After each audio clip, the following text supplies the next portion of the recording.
Bienvenue à tous pour une nouvelle vidéo à la chaîne. Comme vous avez vu dans l'avatar, nous allons parler d'un truc très intéressant. Alors j'ai un abonné, il y a un moment déjà, ça fait peut-être 2-3 ans. J'ai complètement zappé de faire la vidéo, donc je vous la fais actuellement. Est-ce qu'on peut faire avec une lampe Xénon une lampe HID pour l'éclairage public? Moi, pour ma part, hein, je ne sais pas du tout. Parce qu'en fait, le truc, c'est... On le sait très bien, je l'ai acheté, il est neuf.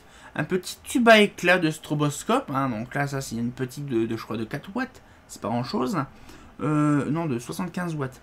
Bon, voilà, ce qu'il fait, c'est que bon, un tube à éclat, ça fait des éclairs, c'est stroboscopique, c'est magnifique, apéro cousin. Bon, le problème, c'est que remplacer ça dans une architecture HID, c'est assez complexe parce qu'il faut penser quand même que déjà le tube à éclat, ça chauffe, bon, un peu comme tout tube à décharge, hein, ça chauffe aussi quand même. Mais je ne sais pas c'est quoi le principe, si c'est du verre ou du quartz, déjà, première chose. Parce que bon, remplacer ça par une BF ou une iodure ou une SHP, ça peut se faire. Hein. Il faut penser quand même que le xénon, c'est un gaz. C'est un gaz qu'on trouve à l'état naturel sur Terre, hein, bien sûr. Dans l'air, plutôt, parce que sur Terre, c'est compliqué. Dans l'air, donc du coup, c'est-à-dire qu'on peut trouver du xénon, du néon, de l'argon, du krypton. On peut trouver tous ces gaz-là, des gaz rares ou des gaz nobles, sur Terre. Donc du coup, ce qu'il fait, c'est qu'on se pose la question. Et c'est là que ça se supercherie. Pourquoi on pense pas directement voir une lampe au xénon dans l'éclairage public? Alors je ne sais pas pourquoi qu'ils n'ont pas pensé à ça, parce que ça peut être bien, parce que le xénon c'est un matériau, c'est un gaz, hein, c'est pas un matériau, c'est un gaz qu'on peut trouver partout dans la Terre, partout dans l'air.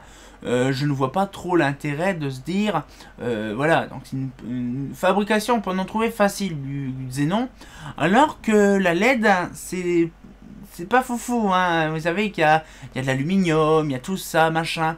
Je pense que c'est possible de faire une lampe HID avec du xénon. Sachez quand même que déjà, il y a une lampe HID, déjà, avec du xénon ou du néon, c'est la sodium.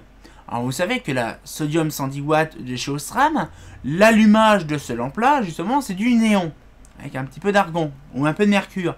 Mais la plupart du temps, c'est du sodium qui est dedans avec du néon. C'est pour ça que la sodium, quand elle s'allume, elle est rouge. Voilà. Par contre, un autre truc, c'est que la sodium haute pression, on peut l'avoir sans mercure. Vous savez, la fameuse sans mercure avec le petit rond vert chez Philips. On peut en avoir aussi avec du xénon. Ça remplace le mercure. Parce qu'en fait, le mercure, comme on le sait, c'est un gaz, semi-gaz, parce que c'est du métal, mais c'est une vapeur de mercure qui favorise l'allumage. En fait, c'est un gaz d'allumage. Et le gaz d'emprisonnement, c'est le sodium. Or, si on remplace tout ce qui est mercure par du xénon, je pense que ça pourrait le faire. Parce que déjà, les sodiums sans mercure, ça fonctionne depuis des années et ça fonctionne vraiment bien. Parce que le xénon, simplement, fait l'amorçage, et puis après c'est parti pour la sodium. Mais après, est-ce que la sodium serait vraiment couleur jaune, comme on le connaît? Je suis pas sûr, je pense que non. Mais bon, après, je pense qu'il faudra forcer un peu sur le sodium pour que ça fonctionne orange. Mais ça peut être une très bonne idée. Sachez que la lampe au sodium blanche, on n'a pas fait de vidéo dessus, on a parlé sur la vidéo de la lampe sodium, de la SHP.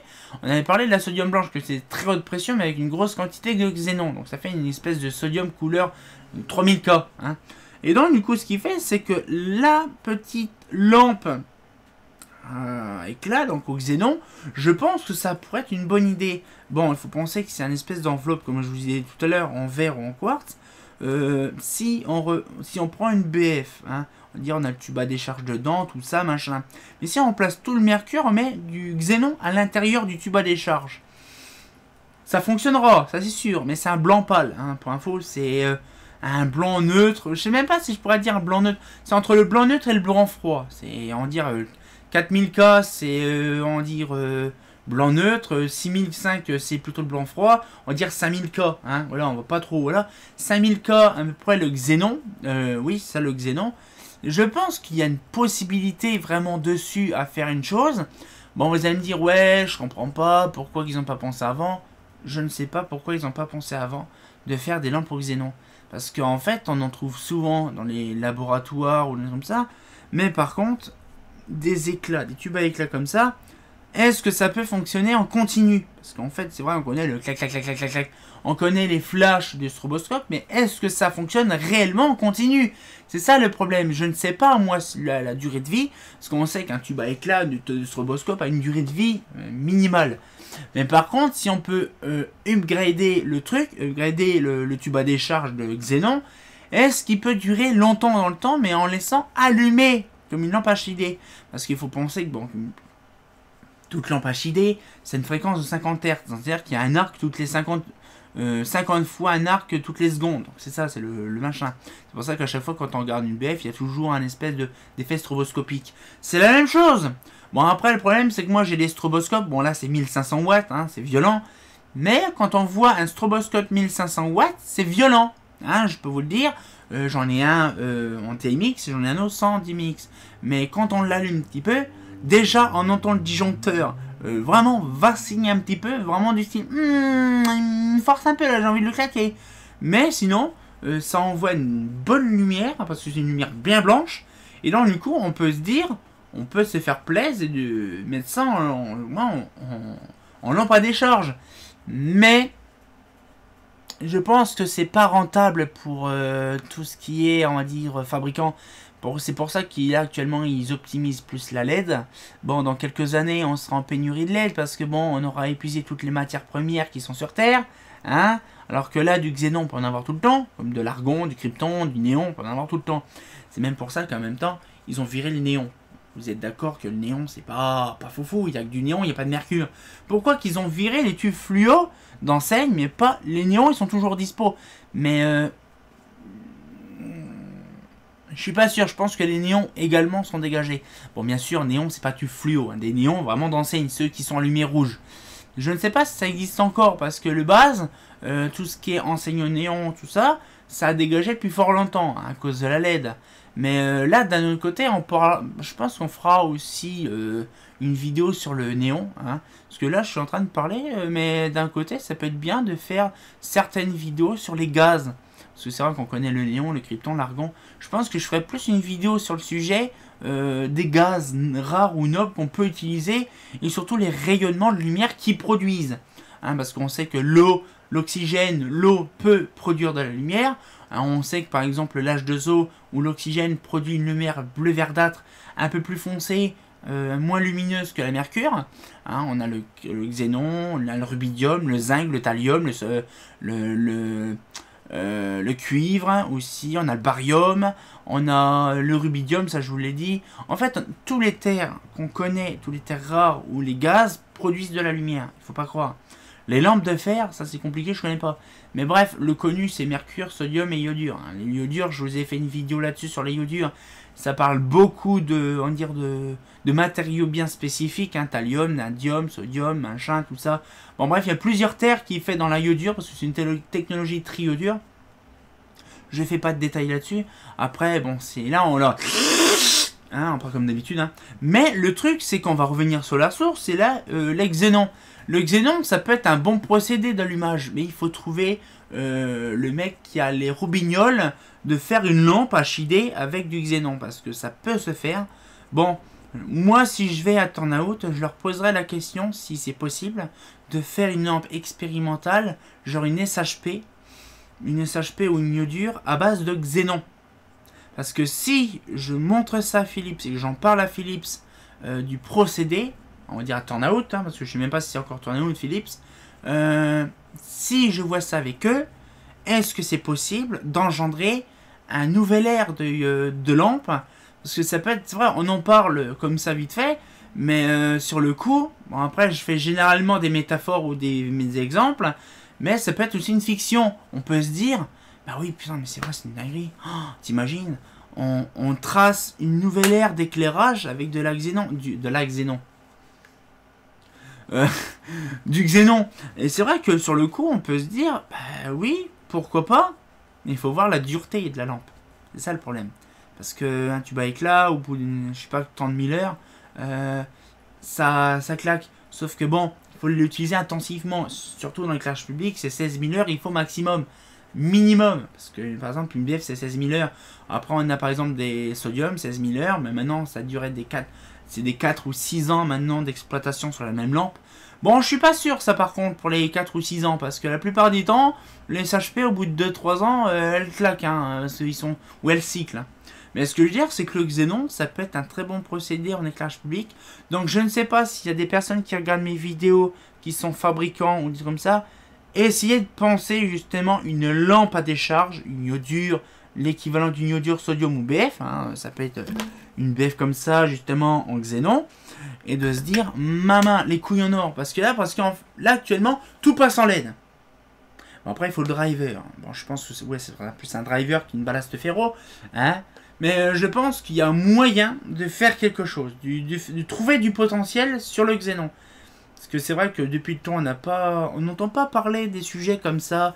On parle surtout des LED, de la disparition des fluos compacts, des SOX, des machins. Mais si on passe tout justement au xénon, c'est vrai, sur le coup, ça peut le faire. Bon, après, sur certains points, je suis d'accord que ça fonctionne pas. On va pas mettre une LED, un néon, un truc au xénon à la place d'une LED. Hein, par exemple, à la télé, il y a une LED, on va pas mettre du xénon, sinon c'est fluo, c'est un truc de ouf. Mais bref, ce petit machin-là, c'est l'équivalent de 75 watts. Mais on imagine que ça peut sortir du potentiel déjà. Bon, franchement, il faut que j'essaye de voir ce que ça donne, la qualité exceptionnelle allumée H24. Parce que bon, là actuellement, j'ai ça, mais j'ai aussi l'alimentation et le système qui permet de la faire flasher. Mais flasher, on ne sait pas, parce que c'est un flash, c'est pas du continu. C'est ça qui est chiant. Après, du travailler de la lampe à décharge comme ça va être compliqué, ça va revenir très, très cher. Mais moins cher que de la LED, ça c'est sûr. Parce qu'on peut garder tous les modèles actuellement en HID. Comme tout disparaît, je pense que c'est mort. Mais dans un futur où que la LED n'existera plus, parce qu'il faudra trouver une autre alternative à la LED. Parce que c'est vrai que depuis des années, déjà on est sur la LED. Hein, ça fait à peu près une dizaine d'années plus. Hein, qu'on est sur la LED, mais ça crame rapide. Hein. Vous avez, il y a des luminaires sur Épernay, ils ont été installés il y a 3 ans, ils sont déjà cramés depuis longtemps déjà. Donc ce qu'il fait, c'est que voilà. Donc est-ce que la LED continuera à être au pouvoir et de trouver des gens qui permettent de, on va dire, compacter l'idée, donc de m'en abonner, l'idée d'une lampe à xénon? Je ne sais pas, il faut voir, on va peut-être se laisser là-dessus. Mais franchement, ça peut être un bon sujet de vidéo là-dessus, de voir. Moi, je préfère me renseigner à Turnhout. Je prévois d'aller aux Pays-Bas, voir Maregne à l'occasion, lui poser la question quand est-ce qu'on peut aller justement à Turnhout. Parce que si on va à Turnhout, je leur pose la question du xénon, ça peut être un très bon procédé parce qu'ils le savent, ils connaissent le xénon. Ils savent que c'est un gaz d'amorçage, le xénon, pour les sodium haute pression, justement, sur mercure. Donc, est-ce qu'ils peuvent voir ce qu'on peut faire? Parce que bon, la sodium, c'est vrai que c'est un éclairage dégueulasse. Bon, après, la lampe sodium, c'est pas non plus, on va dire, dégueulasse. Parce que du sodium, on en trouve à l'état naturel partout. C'est moins que les procédés pour les LED. Hein. Parce qu'il faut plein de trucs pour les LED, c'est un peu dégueulasse. Et les drivers, bien sûr, c'est non, c'est non recyclable. Bon, voilà, donc c'est pareil. Bon, ça, l'histoire du ballast ferro et de l'électronique. J'ai déjà mon penchant sur le ferro que le ballast électronique, je vous le dis. Mais on va peut-être pouvoir se laisser là-dessus. Donc j'espère que ça vous a éclairé, surtout mon cher abonné qui m'en a expliqué. Est-ce que la xénon peut remplacer une BF, une SHP ou une iodure? Je pense que oui, mais il faut simplement voir le temps, l'argent. Hein, parce que je serais millionnaire, j'aurais déjà conçu ma propre lampe HID en xénon et je l'aurais déjà mis en vente, hein, ça c'est sûr, ça je serais une dinguerie, genre la lampe conçue voilà par EGP. Bon après c'est pas mon idée à moi, c'est l'idée d'un abonné et puis aussi l'idée par exemple de Seb, parce que Seb de l'Oise on en avait parlé une fois mais pas approfondi, hein, pas approfondi. Donc c'est vrai que c'est assez compliqué parce que si on peut avoir ça, c'est les couilles en direct. Hein. Bon, j'espère que la petite vidéo vous a plu, on se retient encore pour une nouvelle vidéo et comme de bien entendu, bah c'est bien ça, hein. Ah, je vois plus rien. Ah, c'est pas faux.